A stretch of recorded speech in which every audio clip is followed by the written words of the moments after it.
Nearly 2 million Britons have just taken a step never before witnessed in modern times. And King Charles now faces just 48 hours to decide on a move that could determine whether the monarchy itself endures. Britain, at this very hour, is enduring its most severe constitutional turmoil in over 200 years. With a government registering the lowest approval rating ever measured, a petition has shattered every political benchmark in UK history. And the king stands trapped between two impossible roads: defend democracy or protect the crown. This isn't speculation. It's happening now, inside Downing Street, within palace walls, and across the streets of Britain's greatest cities. If you want to grasp how events spiraled to this point and where they lead next, hit subscribe, because this story shifts by the hour and the next update could overturn everything. So, let's rewind 3 weeks. At first, it looked like routine political turbulence, approval ratings in decline, ministers under fire, the same familiar strains of British politics. But then, the spark hit. A petition surfaced on Parliament's official website, pressing one straightforward demand: call for immediate general elections. Within 24 hours, it had 100,000 signatures. By 48 hours, 500,000. By the close of week 1, more than 2 million. But the surge didn't stop there. 3 million. 4 million. Then 5. 2 million more and climbing still. That's more people than the combined population of Scotland and Wales, about 8% of the whole country taking direct action. This is no passing online fad. It is a thunderous nationwide outcry. A movement so immense no government in living memory can brush it aside. Inside Downing Street, panic has settled into routine. Senior advisors now describe the atmosphere as bunker-like. Staff are clocking 18-hour shifts, desperately trying to contain a crisis spinning totally beyond their control. The Prime Minister's approval rating has collapsed to 18%, the lowest ever recorded in modern British politics. Worse than the expenses scandal. Worse than the Brexit deadlock. Lower even than the darkest eras of past administrations. But here is the number that changes everything. 73% of Britons now believe their government has forfeited the right to govern. 3 out of every 4 citizens see it as illegitimate. That's not decline. It's the death of democratic legitimacy. And what makes this crisis unlike any before is the internet. Social media has become the beating heart of this uprising, and the figures are staggering. The hashtag demanding elections has trended worldwide for 8 straight days, amassing more than 2 billion impressions. On TikTok, ordinary citizens, nurses after overnight shifts, teachers in empty classrooms, shopkeepers on the verge of tears, have drawn over 150 million views in just a week. YouTubers are adding hundreds of thousands of new followers. Instagram is overflowing with posts demanding accountability, shared millions of times. This movement has accomplished what was once dismissed as impossible: unity. Retirees posting Facebook appeals. Small business owners speaking of livelihoods in danger. Health workers are now sharing raw frontline experiences. Conservative and Labour voters are marching shoulder to shoulder. For the first time, Brexiteers and Remainers stand united in the same protests. Every generation, every region, every walk of life has rallied around one demand: return our democracy. And the economic shock is immediate. The pound has plunged 4% in less than a week, an earthquake across currency markets. The FTSE 100 has shed £80 billion in just days. This isn't market jitters, it's capital fleeing the country. The Federation of Small Businesses reports 71% of members demand elections now, not out of ideology, but survival. Uncertainty is choking confidence. Multinationals are activating contingency plans. Banks admit assets are being shifted. Investments frozen. The Governor of the Bank of England has called emergency sessions, warning Britain may spiral into a full-scale financial meltdown within weeks. And then, the unimaginable: Britain's monarchy pulled into the storm. For the first time in decades, protests aren't just outside Downing Street. They've reached the gates of Buckingham Palace. Thousands gather with signs: Charles, defend democracy or be remembered as a puppet. The crown serves the people, not politicians. Your Majesty, which side are you on?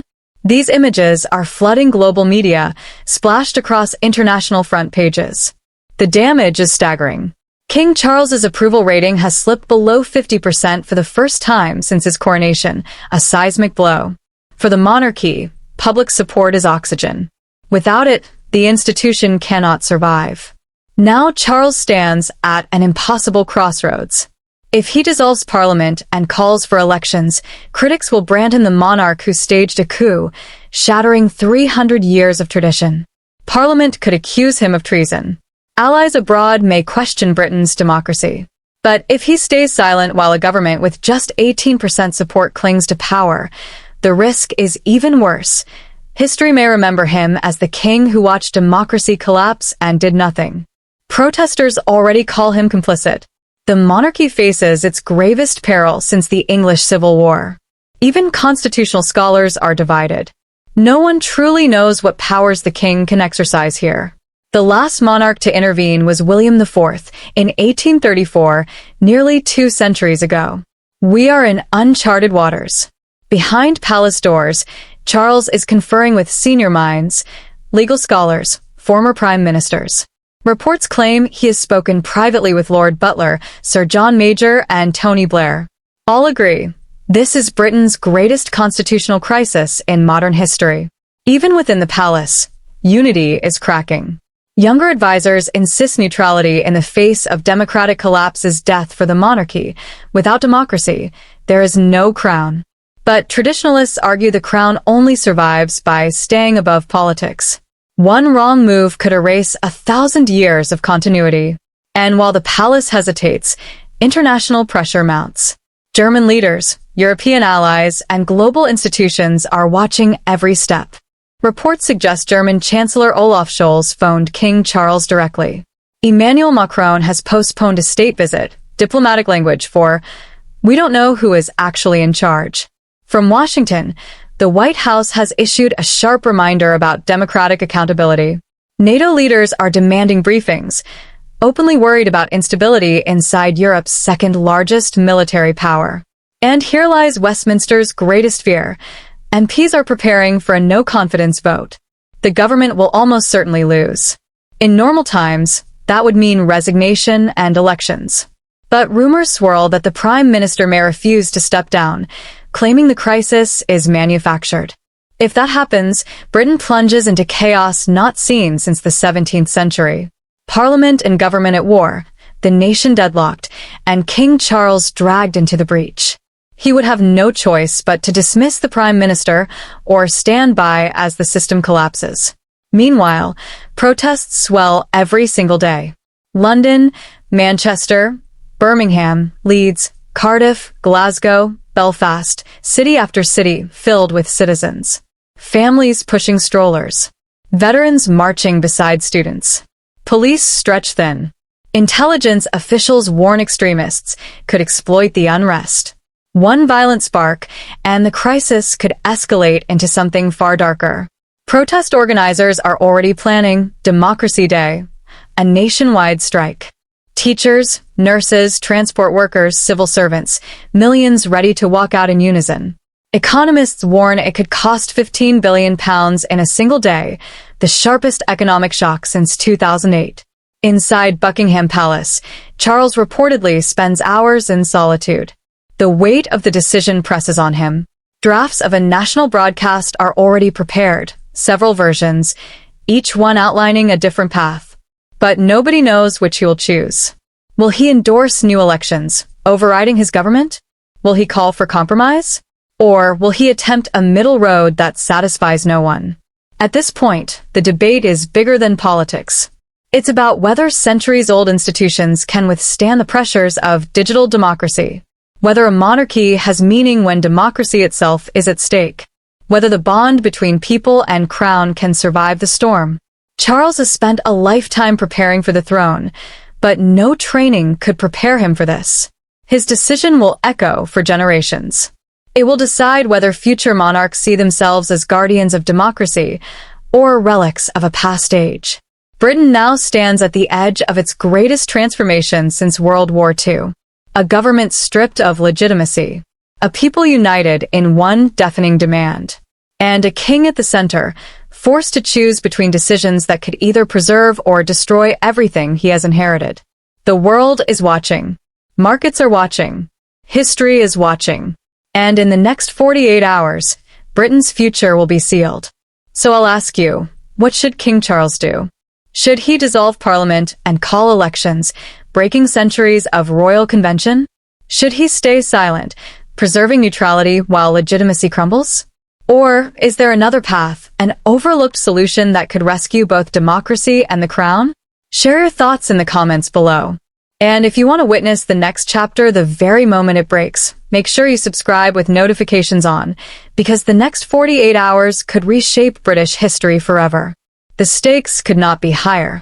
For Britain, this is a crossroads, a test not just of government, but of the entire constitutional order that has guided the nation for centuries. And for King Charles, it is the defining trial of his reign, whether he will be remembered as the monarch who safeguarded democracy or as the one who stood aside while the system collapsed. Every institution is now under the harshest spotlight. Parliament, already mistrusted, is seen by many as disconnected and illegitimate. The government clings to power despite overwhelming public opposition. And the monarchy, long viewed as a neutral, unifying presence, is suddenly thrust into the political arena with no clear precedent to follow. That is why the next 48 hours are so dangerous. Any move, or refusal to move, could alter the nation's path. Ordinary Britons are not waiting quietly. Across towns and cities, in pubs, schools, and workplaces, every conversation returns to one demand: elections. And this isn't just activists or the politically engaged.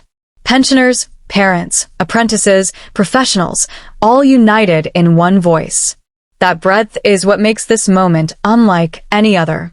It isn't the protest of a few.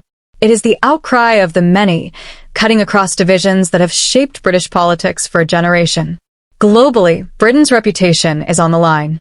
For decades, investors saw the UK as a bedrock of stability, predictable, steady, governed by institutions stronger than any one politician. But today, that image is crumbling. International media paints Britain not as a model of democracy, but as a nation in turmoil. Allies whisper about reliability. Adversaries quietly celebrate the chaos.